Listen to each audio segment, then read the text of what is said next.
هجري قمري کال کله چې د مرحوم امیر المؤمنین مولا محمد عمر مجاهد رحمه الله په مشرۍ د سپېڅلو مجاهدینو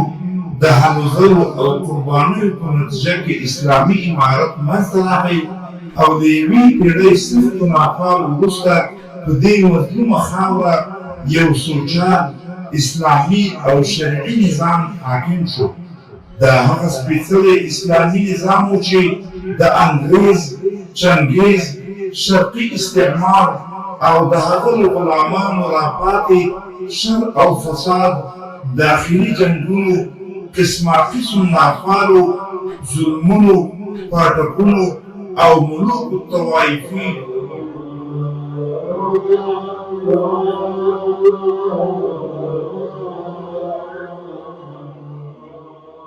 دل پټلو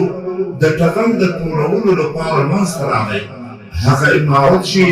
د افغانستان مسلمان او مجاهد ملت د امید سترګې یوازې همدې امارت ته وې چې دا به انشاءالله زموږ لپاره یو سوچه شرعي نظام قایم کړي او موجوده ټولې دربدرۍ او مشکلات به حل او فصل کړي چې لله الحمد د لوی الله جل جلاله په کامل نصرت سره همداسې وشول. د ظلم، ستم، دار او بدامنۍ په دنیا کې د عمر ثالث امیر المؤمنین مولا محمد عمر مجاهد رحمه الله قیادت سره د افغانستان اسلامي امارت د عدل او انصاف، امن او سکون یو ښکلی شرعي نظام جوړ کړ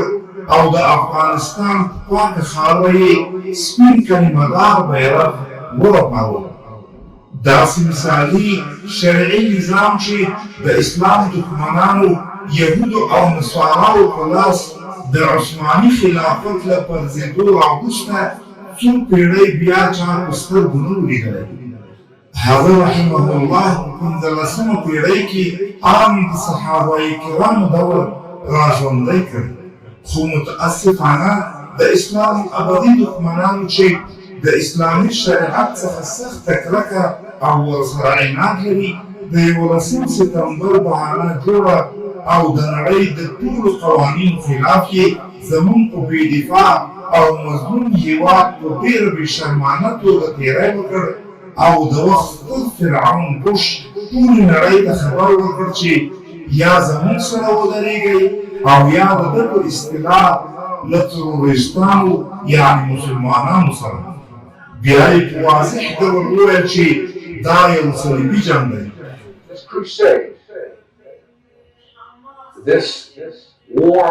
بالاخره زموږ مظلوم هېواد یو ځل بیا د بل استعمار غربي ښکېلاکګرو تر مستقیم تجاوز لاندې راغی.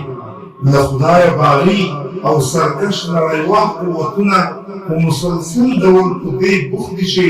د خپل ځنګلي قانون له مخې د وروسته پاته او کمزورو مسلمانو ملتونو ځمکه او فضا په کامله معنا غصب او په خپل منظور کې د ځنګلي حیواناتو په څېر سره وویشي چې په ننني عصر کې د همدې جابرانو لخوا دا ډول نه جبرانېدونکي مشکلات او مصیبتونه په خاصه توګه فقط په اسلامي نړۍ راڅرخي چې د دوی ټولو تباهیو سبب اول هغه ضعیف الایمان مسلمانان دي چې له جهاد څخه کرکه او ډار لري. بیا د دې مسؤل د ننني عصر ستر شیطان امریکا او د هغې ملګري کفري ملکونه دي. صلیبي ښکېلاکګر هېڅکله نه غواړي چې مسلمانان سره یو موټی او یو قوت شي، حتی تر دې چې د نړۍ اسلامي هېوادونه تر دې حده د دوی تر تسلط او فشار لاندې دي چې خپل څه چې د یو بل اسلامي هېواد شرعي او اسلامي قانون چې عام څه کم نیمې پېړۍ هر اړخیزو قربانیو وروسته د زمانې د لوی فرعون د راپرځولو په نتیجه کې منځته راغلی په رسمیت وپېژني او یا کوم ډول مادي او مالي همکاري ورسره وکړي. که له یوې خوا امریکایانو په افغانستان کې د الله تعالی په نصرت شکست وخوړ او افغانستان له شل کلن اشغال وروسته کامل ازادي ترلاسه کړه، مسلمانان د کفارو له شره په امان شول، خو په نور اسلامي نړۍ کې بیا مسلمانان د همدې یهودو او نصاراو او نورو کفارو له لاسه په سره اور کې سوځي چې دلته فقط یو مثال راوړو، هغه دا چې د غاصبو اسرائیلیانو په لاس د فلسطیني مظلومو مسلمانانو په مسجد اقصی کې د لمانځه په حال قتل عام کول د امریکا په ځنګلي قانون کې د غاصبو اسرائیلو حق بلل کېږي. خو بل طرف بیا د مظلومو فلسطینیانو له خپل دین، ناموس او وطن څخه په دفاع کې ادنا حرکت شي، هغه د لاس او لیندۍ وار او کاڼی ولې نه وي، دهشتګردي ده. آیا دا انصاف دی؟ خو د دې ټولو تباهیو او هلاکتونو یوازینی علت دا ده چې اسلامي امت د الله تعالی قانون او د کفارو په ضد جهاد ته شا کړې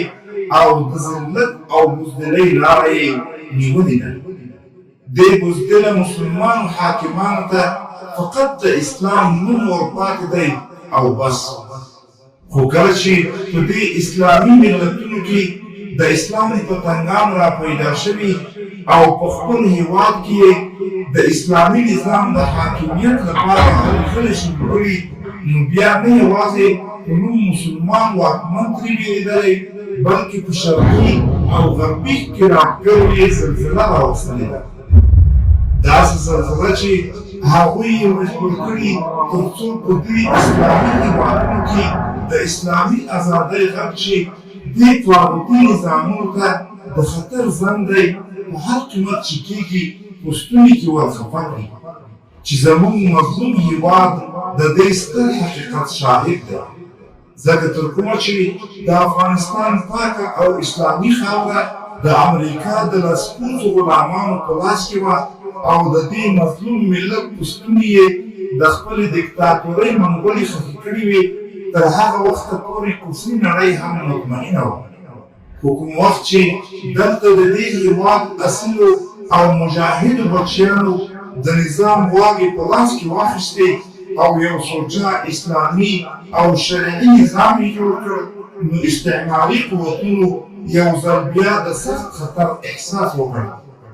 اوس نو کفري نړۍ د دې سوچه شرعي نظام د له منځه وړلو لپاره قسمه قسم بهانې لټوي او خپل ناکام شوي غلامان مطرح کوي چې شاید ګټه وکړي، خو این خیال است و محال است و جنون. ځکه دوی داسې یو حکومت هېڅکله نشي زغملی په کوم کې چې سوچه شرعي او اسلامي قانون حاکمیت ولري. زموږ اوسنی سپېڅلی نظام د اتلو استشهادیانو او نورو شهیدانو کړېدلي او ځورېدلي مظلوم امت د قربانیو ثمره ده.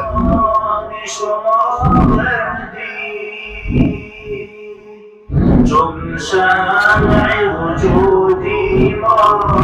قربان شما بردی، روشنگر شمعی ما، روشنگر شمعی ما، شاید که شما باشه. راځئ دې سوچه اسلامي نظام ته په هماغسې اخلاص او امانتدارۍ کار وکړو لکه څنګه مو چې په تېر شل کلن دور کې کاوه. د خپلې ملي او اسلامي اردو ملاتړ وکړو او خپل ځوان نسل د اسلام او هېواد د خدمت او آبادۍ لپاره چمتو کړو. دا هغه اسلامي ملي اردو ده چې د هېواد له ګوټ ګوټ څخه انتخاب شوي او هېوادوالو ته یې یوه نوې روحیه او خوشحالي وربښلې ده. د ملي دفاع وزارت رهبري په ټول توان سره کوشش کوي چې یوه سپېڅلي اسلامي ملي اردو تشکیل او د یوه شرعي او اسلامي نظام د تنفیذ او حاکمیت لپاره کار وکړي. درنو او محترمو لیدونکو، اوس تاسې پام د خپلې ملي اسلامي اردو د اعداد او تربیت ځینو صحنو ته راګرځو تر څو مو د جهادي جذبې او وطن دوستۍ تنده پرې خړوب وشي.